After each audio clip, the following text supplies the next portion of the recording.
Welcome, everybody. This is our fourth panel, and we are so excited to present all these amazing panelists to you. And a little bit about us as an organization. We are highlighting the experiences of professional female musicians, crew members working behind the scenes in the music industry. The primary focus is on traditionally underrepresented career paths of touring and session musicians, music directors, producers, live crew, and more. And so for the very first time, Turn Up Her Mic is creating a panel to feature women that are touring crew members about their experiences on the road. And through my experiences, I haven't seen and worked with many women that are in positions such as engineers, tour managers, techs, etc., that are working behind the scenes to make our amazing shows happen. So I thought today we would discuss the challenges of working in male-dominated environments and ways to work for more equitable environments in the future. And we have such an amazing lineup of panelists here to talk about their experiences today. And they have worked on tours for our favorite artists in the world, and they have traveled all over putting these amazing shows together. And we're so lucky that they're here joining us today. So without further ado, I'd love to get into introductions so everybody gets to know who all the panelists are. So when I say your name, could you please state your name, your role or your roles, because I know some of you wear different hats on tour, and kind of a brief description of what that looks like on a day-to-day basis, and a brief background on your work thus far. So let's start with, I'm just gonna go across the screen. Let's start with Rosanna first. Hi, everybody. Yeah, my name's Rosanna. I'm based in Manchester, UK.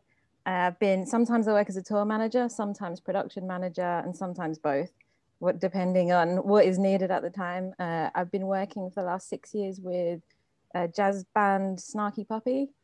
So I'm like the main kind of like go-to person for them. But I've also worked with lots of other bands, like Noah is another LA band, and yeah, so I've been doing that for about 6 years. Before that, I used to manage a music venue, so I've got some venue experience behind me as well. Cool. Thanks for having me. Thank you. That was awesome. Thank you so much. And then let's next go with Andrea. Hi, thank you so much for having me. I'm Andrea. I'm New York based. I'm mainly a production coordinator. I also do some tour management as well. My most recent bands have been Vampire Weekend, LCD Sound System. I've also had the pleasure of assistant tour managing for Childish Gambino and Cyndi Lauper. Amazing, amazing. All right, and next let's go with Jess.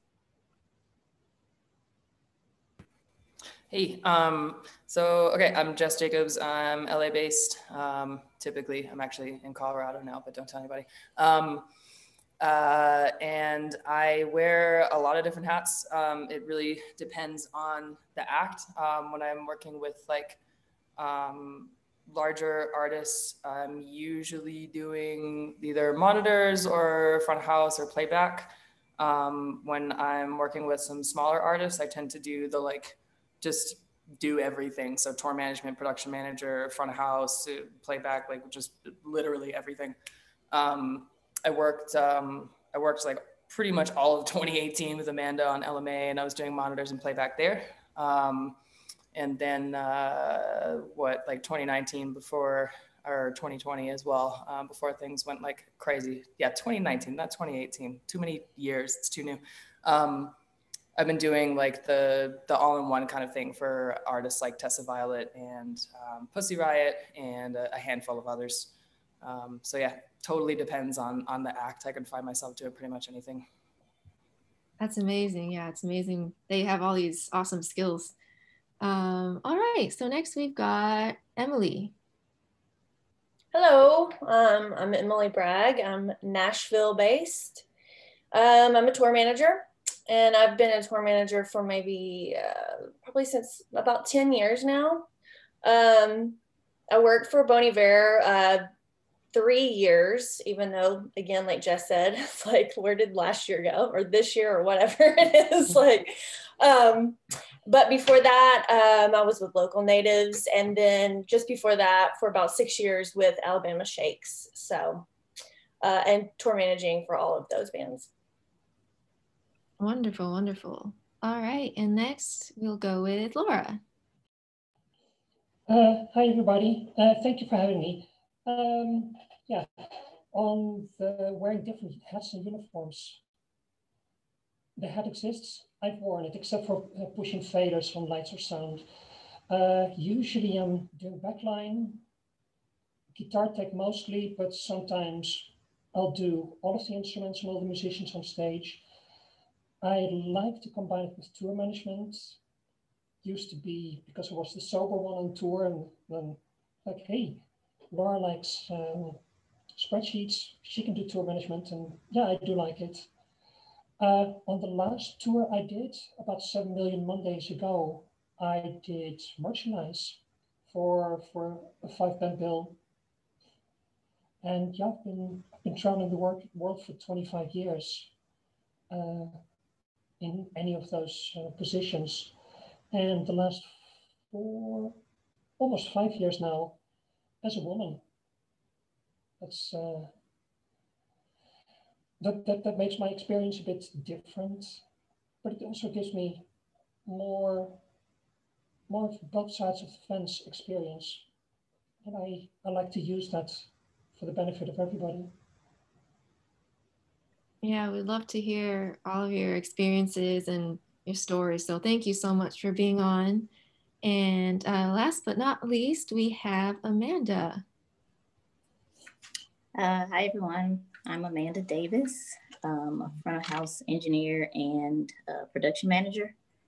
I've been front of house engineer for Janelle Monáe for 7 years this year. And in 2016, I want to say, I had been with Tegan and Sarah, but that's when they asked me to start they gave me a chance to be their production manager, and been that ever since. And LMA, like Jess said, 2018, the top of 2019. It was the end of 2018. That's why it's confusing, Jess. All of 2019, I was front of house and production manager for LMA. Did the thing with Jess. I don't want another partner, but don't tell anyone else. Hey, when you find the right person, you know, it's just like, let's go. Yeah, for sure. All right, so I think now we should get into the questions. As you can see, we have an amazing panel. So I'm looking forward to hearing what they have to say. So, all right, so question number one, it's more of a general question, so answer it how you will. So it's an almost unspoken fact and sort of know now that there are very few like female crew members on the road, although it's getting better, I think. What are some of the biggest challenges you see that women in particular have when working as crew members of live shows and tours?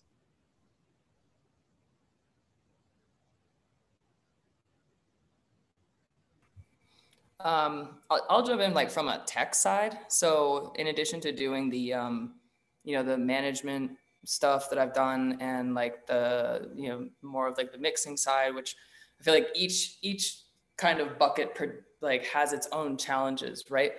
The tech side, just because I'm not sure if I am, but maybe I'm the only person who does like audio tech here. So I'll talk about that. Running into, especially at festivals, I find, but you can really find it in like any venue, you just don't get the same kind of respect. Not all the time, sometimes I walk into a place and it's totally awesome and everybody's super respectful.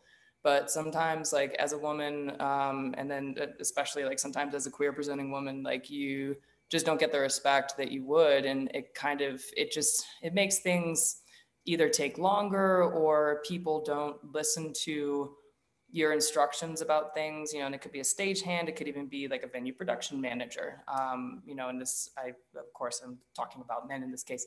And it can just make the working relationship very difficult. And it's not only that it's irritating, it's like, it affects the show. It can jeopardize the show. Like, we need to move at a pace and in a flow that we're comfortable with. If we've been on tour, for 12 or 16 weeks or like half a year with the same show, it's like, yeah, I know exactly where these things go. Just trust me.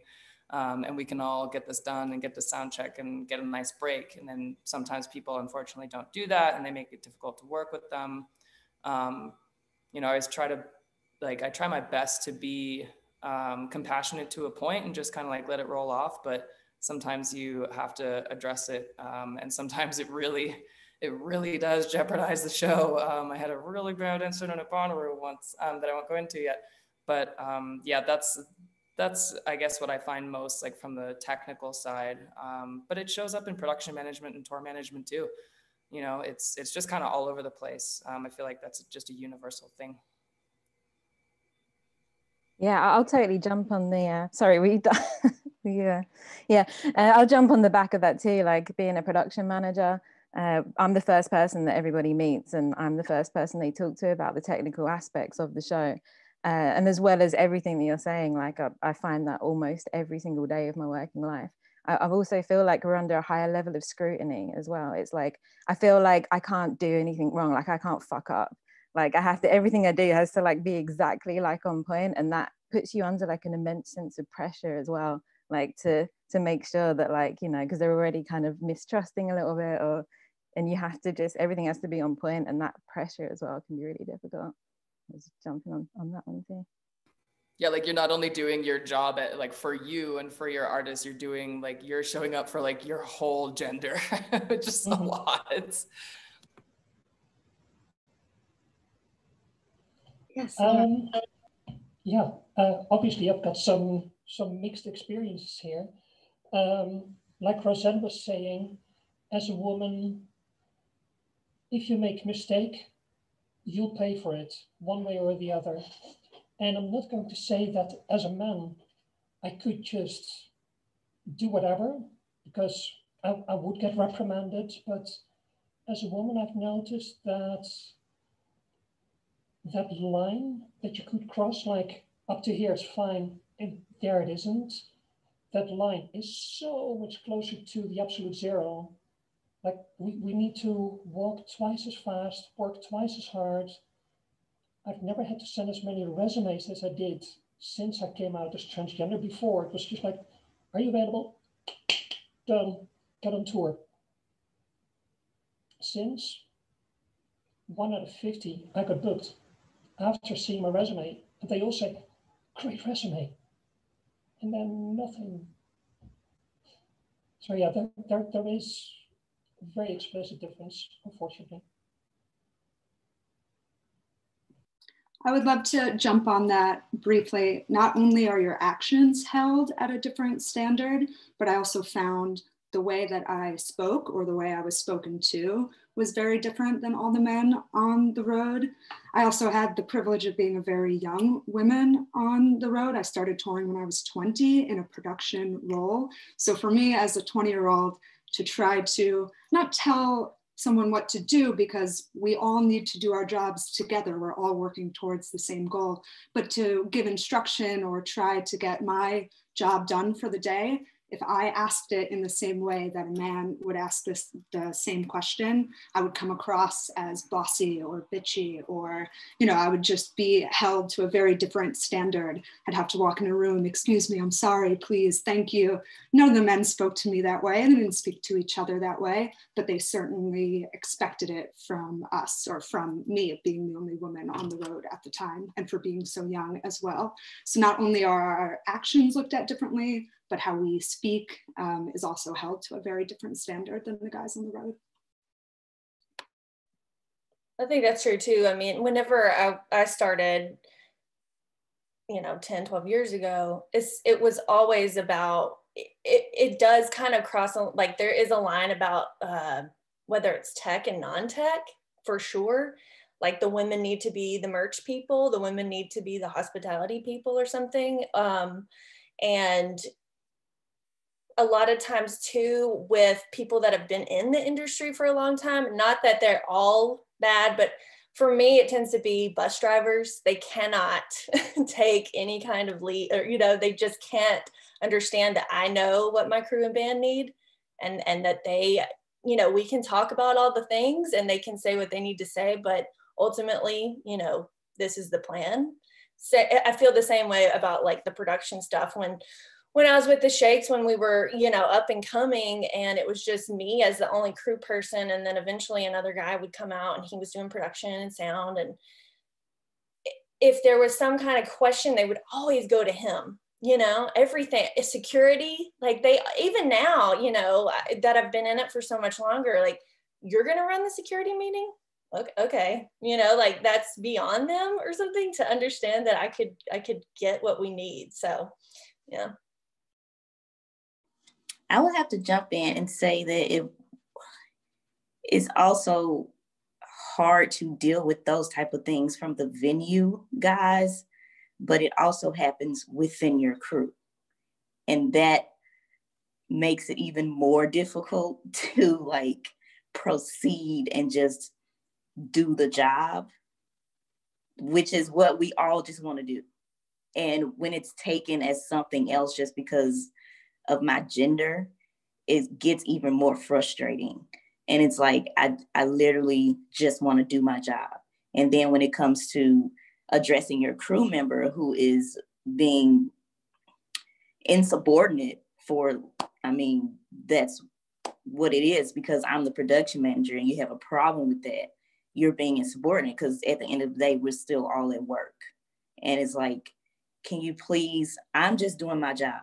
And all I'm asking you to do is do yours. And it's like, why can't you understand that that's what's happening here? Nothing more, nothing less. We're just working. And I'm just the one in charge of what that means for today.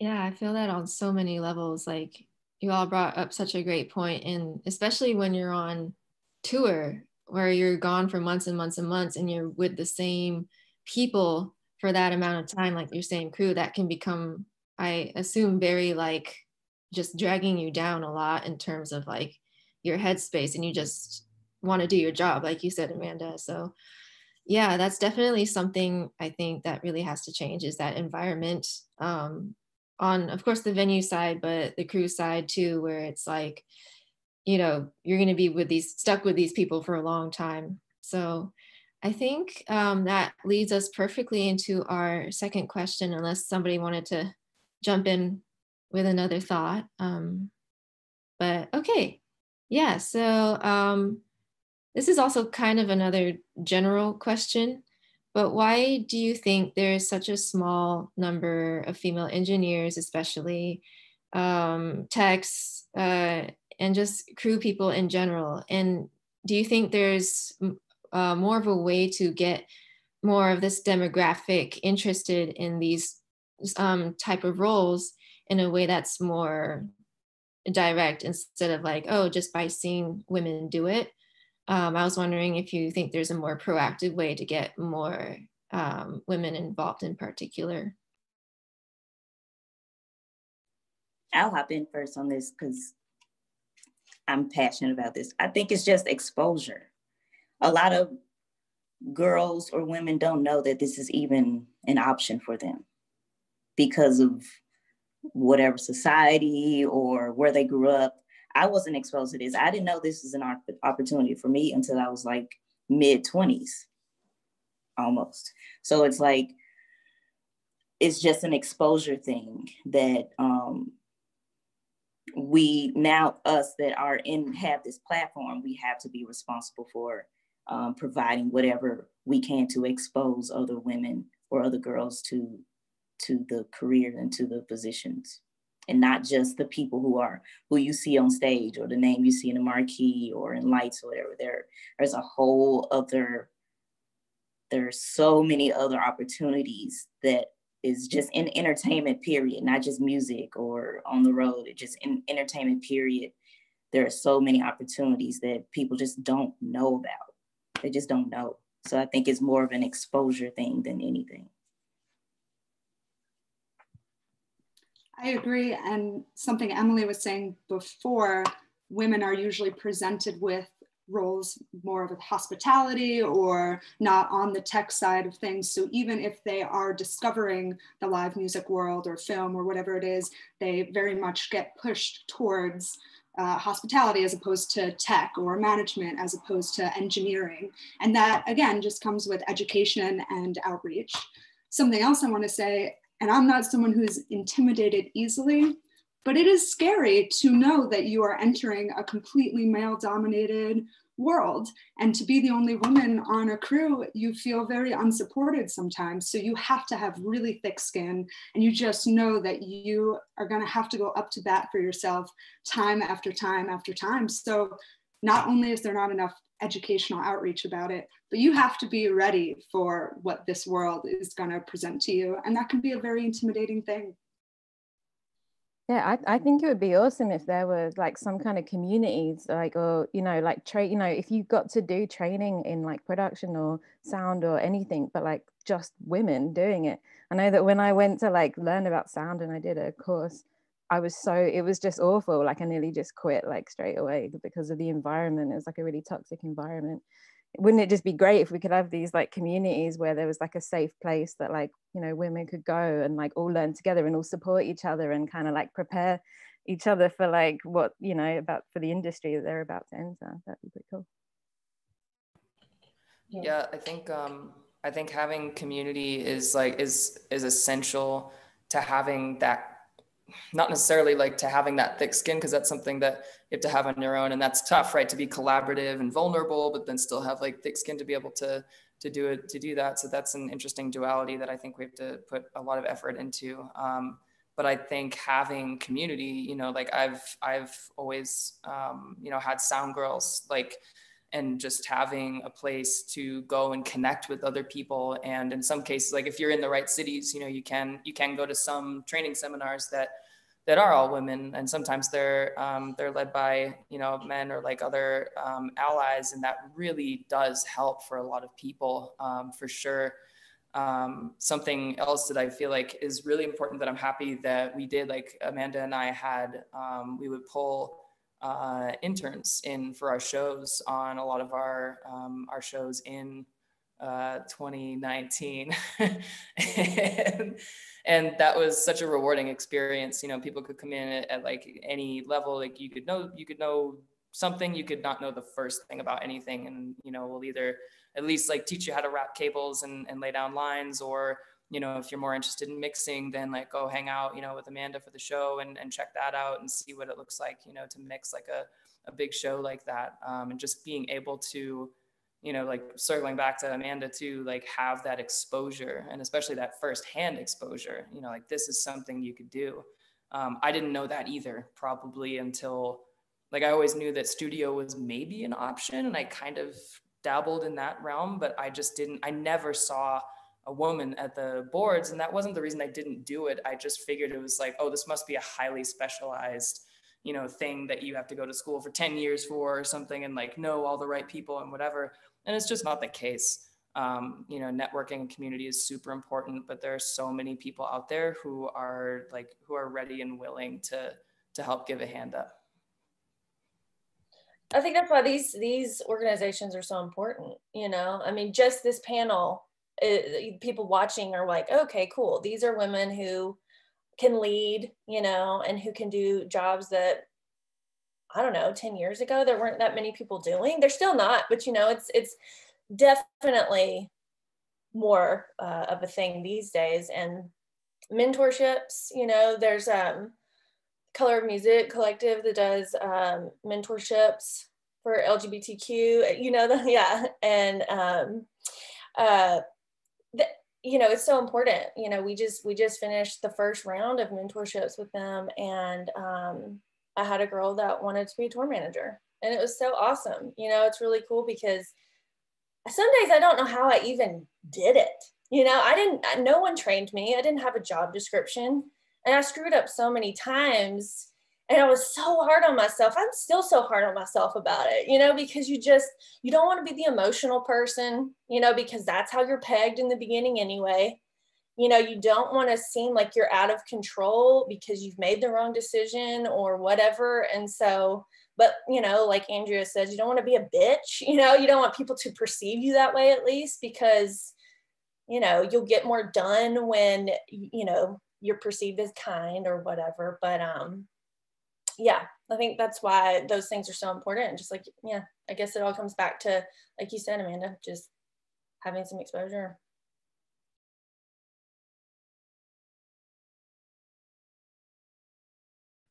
All right. Well, that was really awesome. I think my main takeaways from what you all said about getting more women involved in these fields is really, really awesome. And I think it comes down to like the community, just having a very supportive system, just embracing everybody and our challenges and outreach and interns. I didn't even know that was a thing, having interns like shadow you and work with you for actual shows. So that's cool. So I'm going to remember that. That's totally awesome. And there should definitely be more of it, just so people are really exposed to, especially, you know, crew, because it's not as seen, like it's not like people see them on stage necessarily.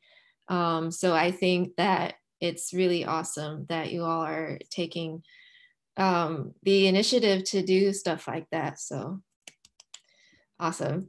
And all right. So the third question is a little more specific. I was reading this article, I think some of you all were in it, by The Guardian, and it mentioned this third-party HR to step in for certain environments or situations that don't allow for productivity or are just negative and toxic, and to intervene when things aren't really feeling safe anymore. So my question is, do you think this is a step in the right direction, or do we need like a larger systematic change?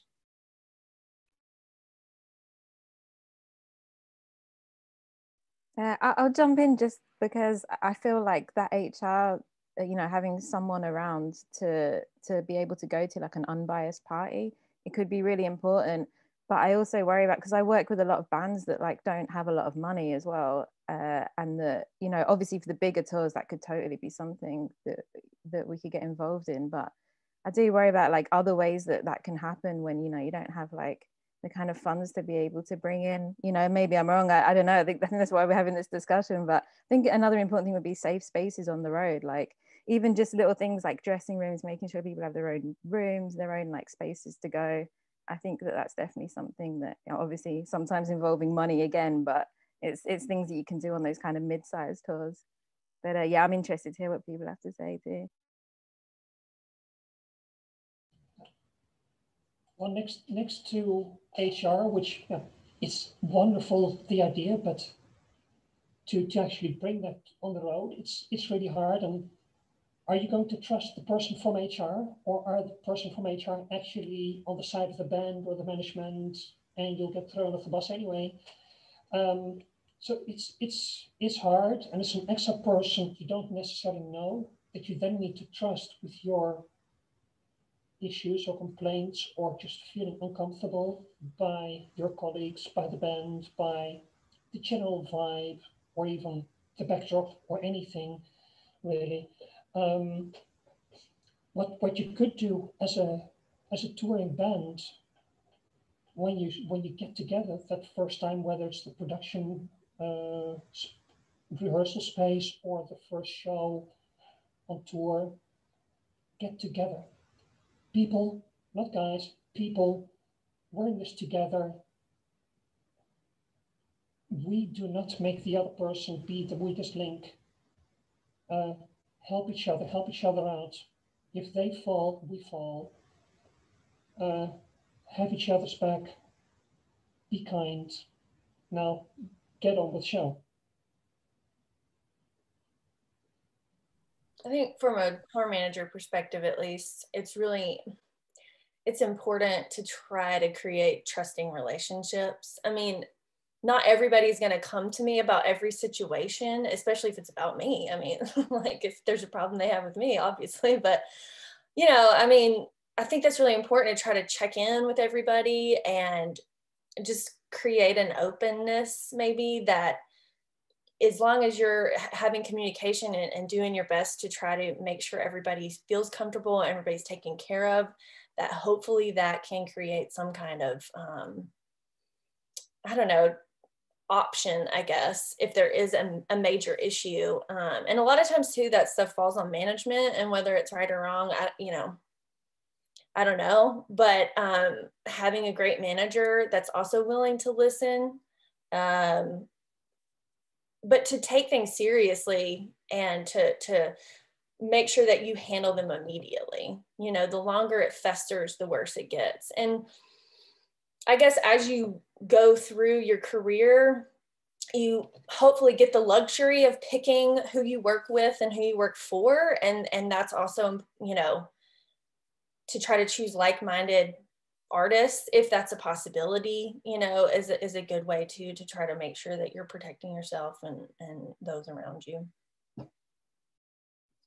I want to hop on that real quick. Even on the road, if you have a comfortable space or you have some people that you can talk to, you have to remember that you're living with all of these people in buses, you're with them constantly 24/7. And even on some tours where I was comfortable with my tour manager or my production manager or one or two people on the road, everybody talks, everybody's involved. And in our industry, sometimes a good recommendation versus a bad recommendation can prevent you from getting a job in the future. So I think that an HR third party isn't a bad idea, but there also needs to be a much larger systematic change. I was afraid to come forward on certain tours because I was so young and I thought it would mess up my entire career. You don't want to be an issue. You don't want to cause a problem. You don't want to result in anybody getting fired or anybody getting angry at you, because it could affect lots of gigs down the road as well. You don't know this HR person. You don't know what's going to come of the situation. So it's just always kind of a very stressful environment, even when you have one or two people you can trust on the road. And I feel horrible for anyone who doesn't even have those one or two people that they can trust. So I'm not sure what the correct solution is, but there definitely needs to be steps towards allowing people to have a comfortable space. I'm on the same vibes. Like I would be interested in seeing a third party HR, but I mean, even in corporate America, you have HR, but it's your manager or supervisor that creates the culture of your work environment. And for us, that's the tour manager, that's the production manager. So it's still like a whole systematic thing that needs to be changed, because even if HR was brought in, like if you have a butthole for a tour manager or production manager, you're gonna have the same problems. So it needs to be kind of a meet in the middle type thing. Like, how can we be more self-aware and aware as managers on the road that we are creating a culture and that we are responsible for creating the safe space. At the same time, I don't know, could we use help with that? Sure, because people are people. And that's sometimes things are just going to happen because people are just people, and you have weird people that are just going to be your problem childs. So it just takes a matter of everyone just working together. A really interesting one that came up, like, because we were all talking in our band about this, and the male sound engineer came up to me and said, like, what can I actually do, like, to help, you know, like when the venue guy is coming up and being like, oh, he wants to talk to me, he doesn't want to talk to you. He's like, what can I actually do? I was like, well, you're doing it, you're asking me what you can do. Like, that's it. Don't just be like, oh, what should I do? Like, I'm the person, like, we're the women on the tour that are having the issue. Like, you just ask us, what would you like me to do? And I'm like, yeah, tell the guy to come talk to me, like say don't talk to me, like just it's all about, you know, working is that community of like, you know, working with the people that you're with instead of just thinking that you know what the best thing is to do in the situation. You know, it's about what we need, and I think that's just like the best thing. Yeah, communication. Yeah, I think it's an interesting problem, right? Because it's definitely like I'd be kind of interested in the HR thing. I'm not sure, you know, depending on the groups, depending on who the HR people are, the difference of people being on the road versus off the road. I mean, the disconnect can just be huge, even just between like artist management that isn't on the road and management, you know, tour management, production management that is. Is a very different feeling if that person is not someone who has experienced this lifestyle. I don't think there's as much of a potential to help, because there's just like there are just certain problems that come up that you don't understand unless you're, you know, on the bus and like you've done this and you've lived around people and worked around them as well, and you know, constantly moving around different cities, different cultures, different countries, everything.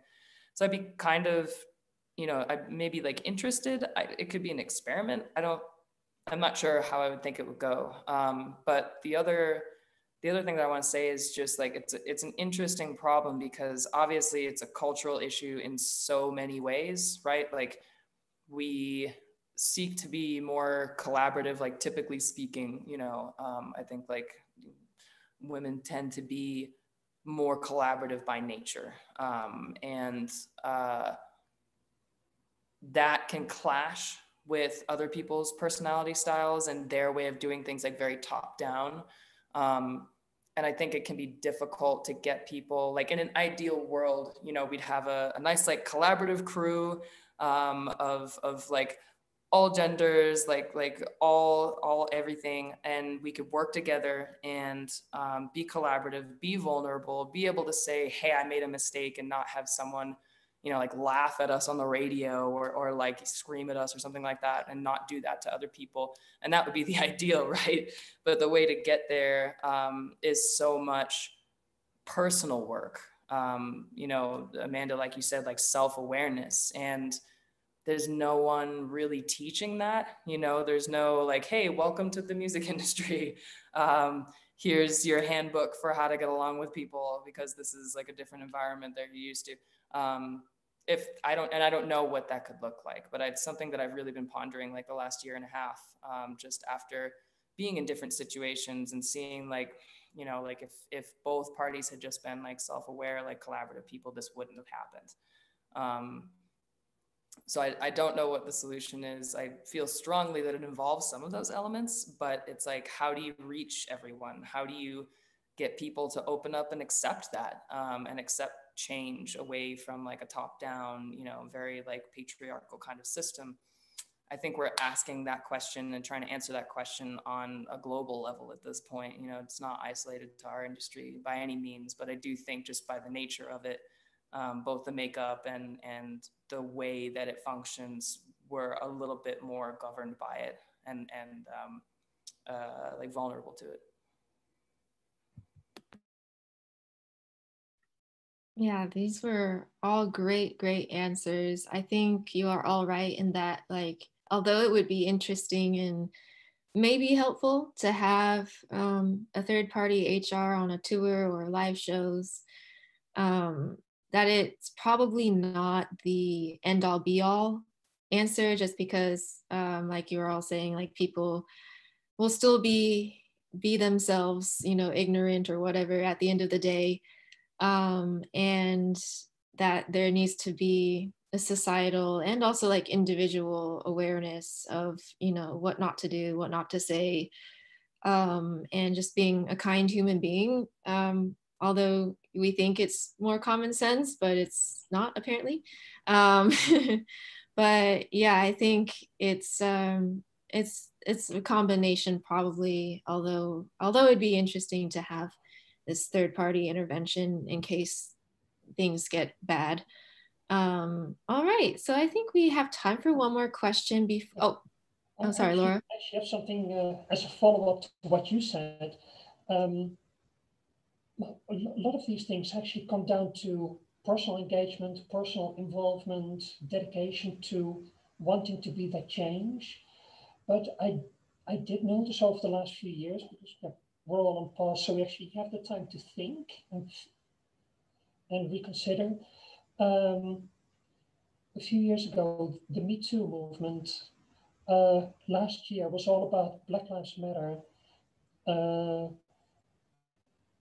What I've been doing since last April is basically in either music and sports, be heavily involved with gender and race, equity and equality. There is a societal change, but we do need to cast the iron while it's hot. But we are close to a tipping point, I believe, if only we actually follow up and follow through.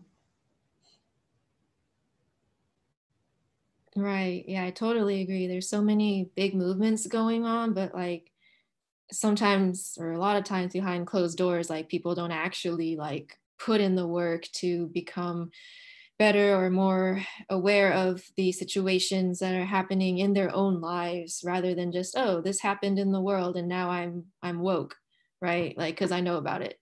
But there's just so much more to it, I think. So that was great, Laura. Thank you. Yeah, so the last question I have before Q&A, and answer this again how you would like, but what advice would you give to women aspiring to be on the road, in crews, and in live shows? Like any words of wisdom that you would have?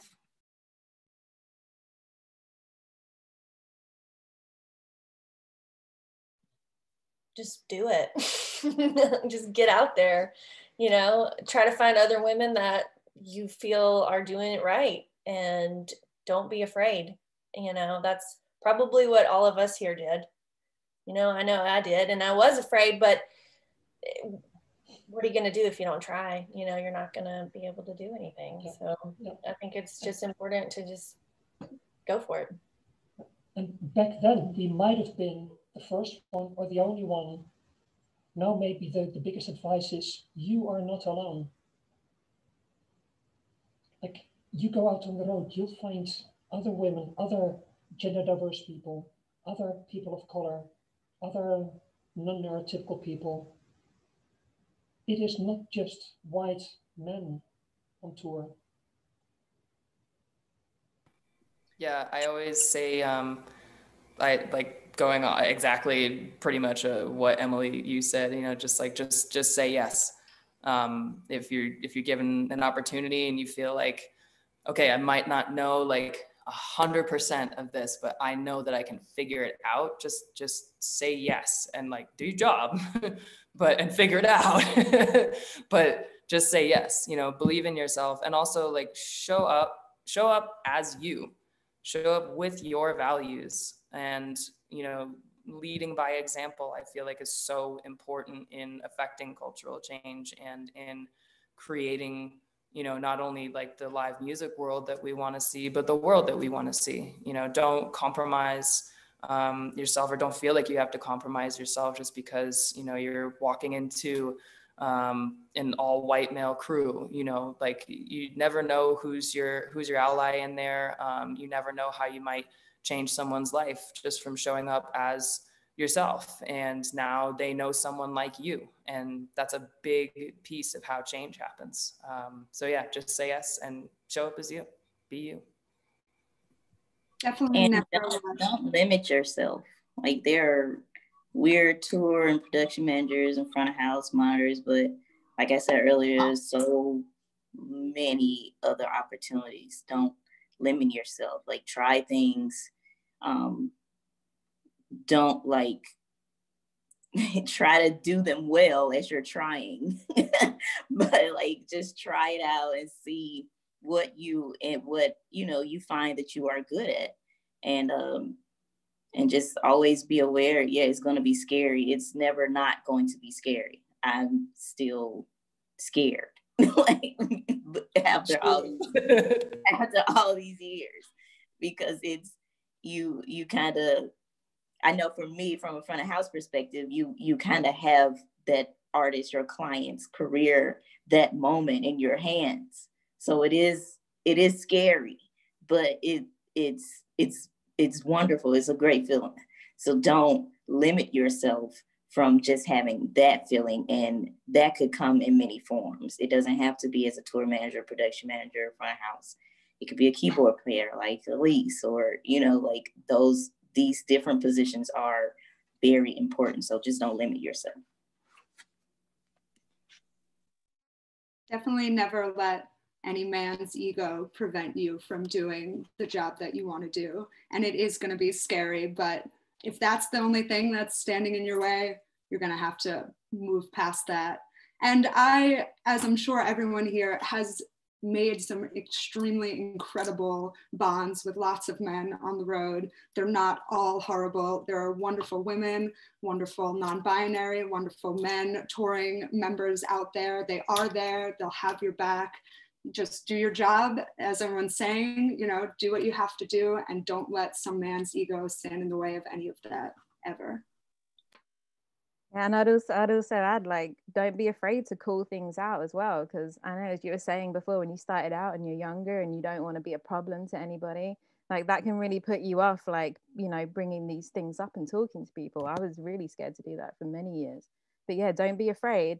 These people, like, they'll listen to you, and if they don't, then you can go somewhere else. There's always another job. Mm-hmm.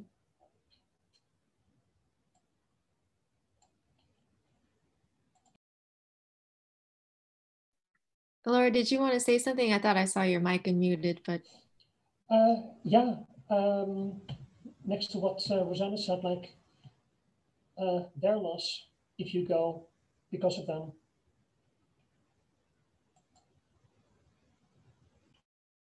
Awesome. This was all so amazing. I feel so inspired by everything you said. I'm sure everyone in the audience too. And there's, especially with what Amanda said, you were correct in that every time I'm on a gig, I'm scared, because it's like your butt is on the line, like, it's really scary if you mess up and but yes, there is that fine line of being like, okay, I'm scared and they're trying to push me to be the best I can. But there's also another line of like, is this person, like disrespecting me? So it's just kind of like finding that balance and being strong enough to push through, like with whatever you're doing, but also being strong enough to call out, people that are crossing that line and not being, kind towards you. Because at the end of the day, there is that difference. But yeah, so this is all. And then one more thing I have to say, because this is important too. With you being scared, there's a reason you're there. Scared and all, like if you're there, there's a reason. So just be confident in yourself. Have confidence. Because if you are in the position, there's a reason. It's yours now, and it's now up to you what you're going to do with that. And you just have to have confidence and be sure and just tell yourself, if you have to say it out loud, I'm here, so let's just do it. And with that, it's all about attitude. If you're there, there's a reason. So just do it. I love that. Yeah, there's always a reason why you're there. You're there to learn something, to grow. So yeah, that's amazing. And also something I think that a lot of people need to hear. Yeah, so there's a lot of great questions that we have in the remaining time that we have. And I kind of wanted to get started on this one because I am not sure of the answer at all. It's from Sasa in all caps. As a non-able-bodied individual, are there resources available to accommodate us in reaching our dream career? And I'm assuming that is within the scope of things rather than another like field. But yeah, if you know anything, please speak up.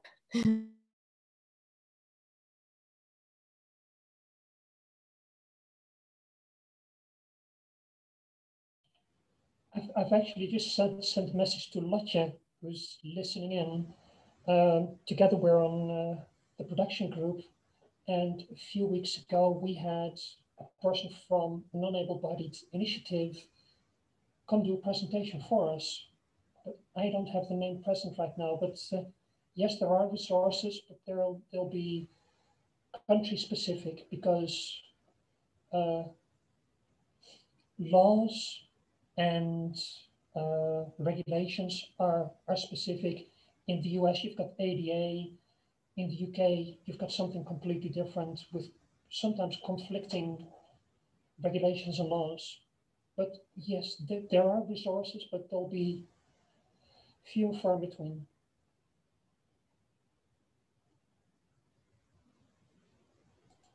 Yeah, my apologies. I do not know much either in terms of all the resources out there, but we will try our best to find more information from Turn Up Her Mic, because I think it's really the best when everyone can participate, and achieve their dreams. So we would like to find that out too. All right, and then another question. How do you approach individuals about sexist comments while on the road?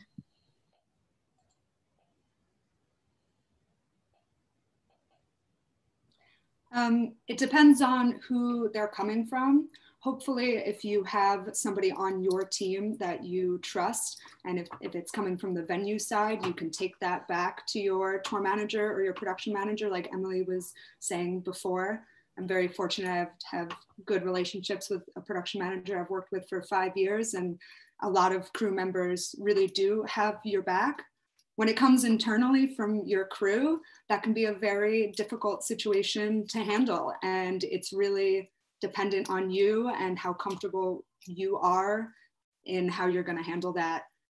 I usually just tell them to, F off, if you will. You have to stand up for yourself if nobody around you is going to stand up for you, and you just have to look out for yourself the entire time. And like Amanda was saying, back up. I'm here for a reason. I know how to do my job. Just let me do it.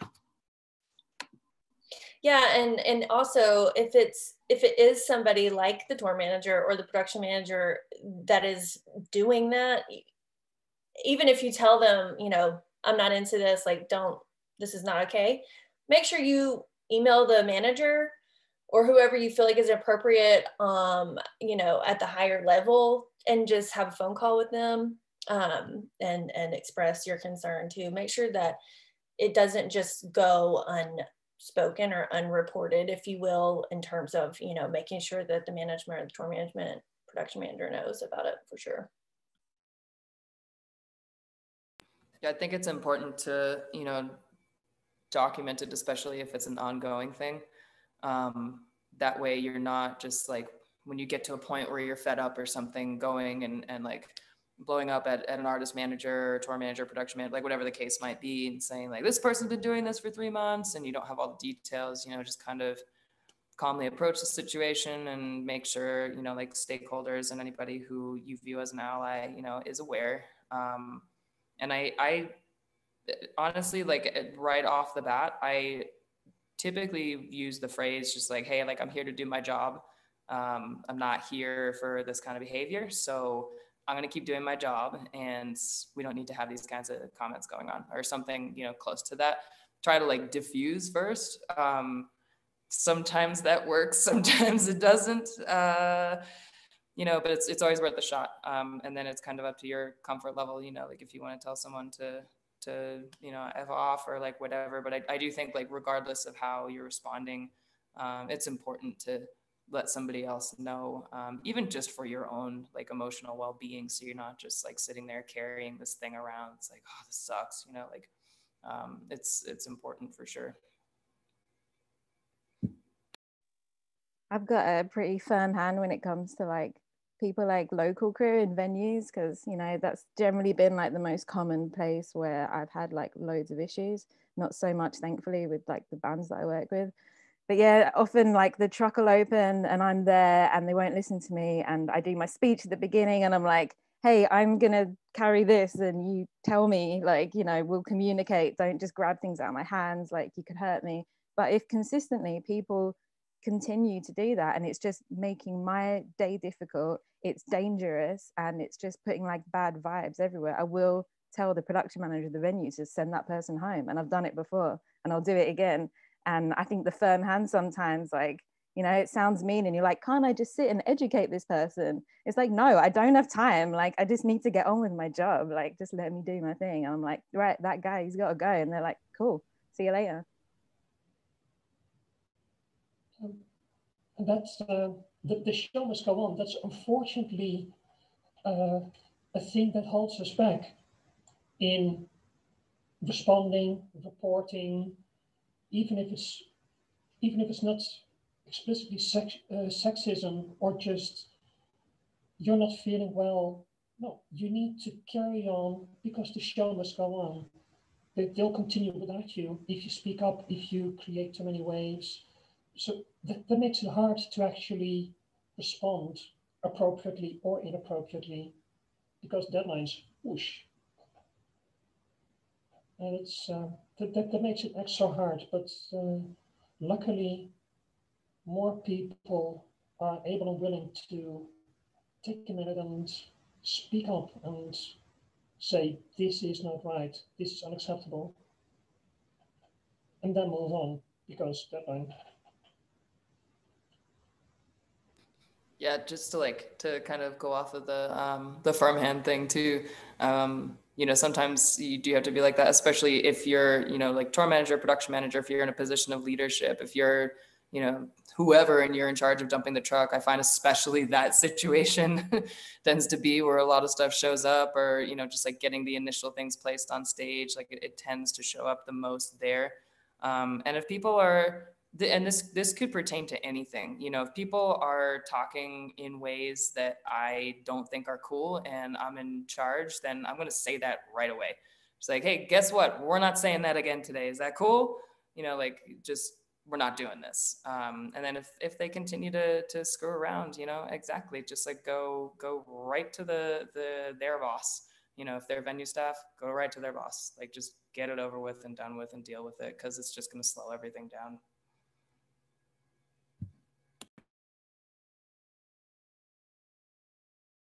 Amazing. Yeah, no, I think it's so crucial to have the impetus and the courage to say these things and just how to do it in a way that you're comfortable with.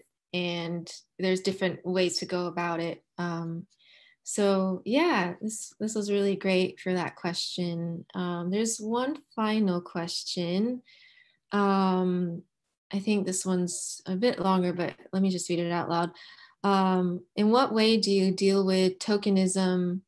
There are times where it may feel as though the reason someone may have gotten a callback is due to a quota, especially on walking into a situation where the atmosphere states that.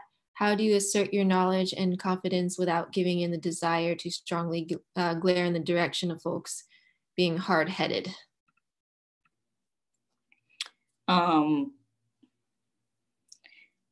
I'll just jump in here because I'm usually a double minority, maybe tokenism looked at type. Like, I'm a woman and I'm Black. I do not see a lot of other Black women on this tier of touring that I do. So that's always a thing. And I do recognize that most of my jobs, well, my main clients, I did get these gigs because I am a woman and possibly because I am a Black woman. But I honestly don't think about that. I don't, because I mean, it's me, it's my life. I can't always have that in the forefront, or it's going to be hard for me to do my job. I'm just here to mix. I'm here to run this production. I don't have time to think about why I'm here. I just have to do what I'm doing. I just got to do the job. So that's just me personally. That's my approach, because I can't change the fact that I'm a woman. I can't change the fact that I'm a Black woman. And if that is the reason why I get this job, thank you. Because I am proud of both of those things. If that is why I got the job, great, thank you. That means I am a good representation of those two intersex. But after that, let's just do the job. Let's just get to work. Let's mix this show. Let's give the people who came here to pay for the show, or whoever, however they got here, let's give them a great show. I'm not making space for that type of, because that can become toxic, and that could sometimes be at the forefront of your mind and be a distraction, just in my opinion. So for me, I don't think about that type of ideal tokenism and all this. Cool, thank you. I am a woman, and I am a Black woman, and I'm proud of it. Let's do the gig. On tour, I've not come across too much tokenism. I might, just like Amanda said, be an interesting person to tick the box for tokenism, openly trans. But on the road, I've not come across it too many times, but in corporate, all the more. In corporate, they have their monthly meetings, their schedules. They need to get X amount of people in of a certain minority to get their money's worth from sponsors, from subventions, subsidies. But yeah, tokenism in itself is dangerous if all you do is just ticking the box. If you do it to actively change the community, credits to you, and please use me. Just don't do it out of tokenism. That's the meaning behind that tokenism. It's just like, okay, yeah, tick the box, goodbye. We've done a good deed. We're woke. Yeah, I think that's true. At least from the indie world where I reside typically, I think it's about where that band or manager is coming from. You know, if, like Laura said, if it's a positive thing where, you know, they want to lift those people up and make those people heard and a part of their tour, I think that's amazing. So yeah, props to them and bring it on. Either way, if you don't know, I think you'll learn pretty quick once you get there. You'll find out where they're coming from. So yeah. Yeah, like for sure, you know, I'm happy to get jobs that I get for whatever the reason might be, but you know, it would be really odd to me to get a job that's not because of my merits. You know, like I'm here to work hard, and I'm here to support and use my skills and my knowledge and my strength and my whatever to make the show happen. You know, like Amanda said, I been like asked to be part of teams because I do represent like a couple intersectional things? Sure. Is that the only reason? Nah. And would I ever want to build a crew like that? No. I don't think it makes any sense to just like, okay, well, we got to pick somebody like for diversity. Like that's just like that's not a good way to be doing things. I don't think. I think it's an entire mindset. You know, like you should be looking at people for their skills and their personalities. And I mean, especially like if you're the person building a team, and if you're building a big team, you got to worry about how people fit together way more than you have to worry about like saving your own face by looking like you did the right things and like brought in the right people so that you're, you know, like, okay, well, they can't call me, you know, sexist or racist or like ableist or like anything, you know, like it's not about you. It's about your team always. And yeah, I personally would never use that in any shape or form to form a team. That's a recipe for disaster. Yep. Yeah, the team, that's what gets the show going and keep going. And if the team is strong, the individual members, yeah, if Amanda is the best person for that job, I'll hire Amanda, not because she's got colored dreads or because she's got this or that cap on. No, I'll hire her for her skills. And if it happens to tick a few boxes, yeah, all the better. But that's not how you do business, or you shouldn't do business. We're here to do a job. Yep, exactly. Yeah, I love hearing that. Like, just every single one of you are amazing at what you do, and there's a reason why you're in the rooms or the tours that you're on. So I think it just comes down to that. Like, you just so happen to be a woman, you know, and it's just like, well, but I can do my job right. I do it well. That's why they called me, right? So I think that's the most important takeaway for especially women in situations where it seems like, oh, well, they wanted a woman on tour. So do I have to feel a certain way? And I think the short answer from everybody is like, no, it's like they called me for a reason because I can do it. So yeah, well, I don't want to take, oh, sorry. Yeah, but there's actually one thing on the flip side of what people then would call tokenism. Rosanna, you possibly have come across it in maybe UK touring crew, if you're a member of that. A person or a band or company looking for a crew member. If it's not defined what gender that person should be, it's a free-for-all, first or best goes. No. Needs to be a woman. All the angry white men come out of the woodwork and just completely destroy the person asking for it. But for instance, a dressing room assistant, a personal assistant to the female vocalist. Would you want to be a grubby man, or would you like to be assisted by a woman, possibly? No, you can't ask for a woman because that's discrimination. No, screw you. There's 95% of you, there's 5% of us. I'm always like, why are they so mad? What are you mad about? Yeah. Yeah. There's enough jobs for you, don't worry about it. Toxic masculinity much. Yeah. Right. In sports, I've got exactly the same thing.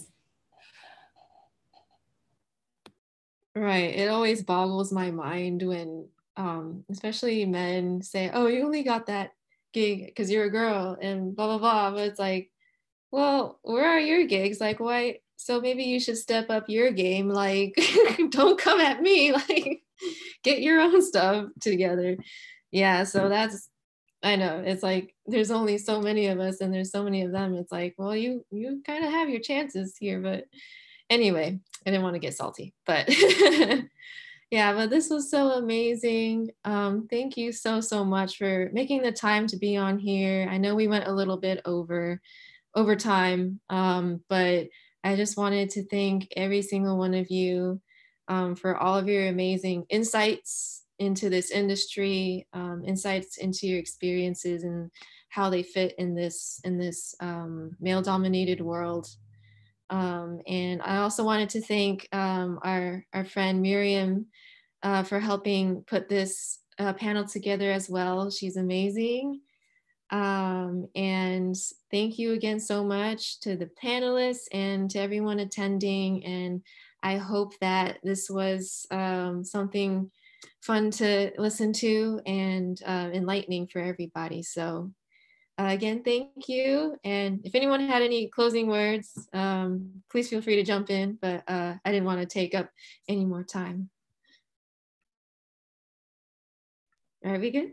Yeah, I want to just say thanks for putting this together. It's really important. Yeah. Thank you. Thank you so much. This has been a very enlightening thing for me to listen to as well, and an inspiration. So keep killing it out there. And until next time, I guess I'll see you all later.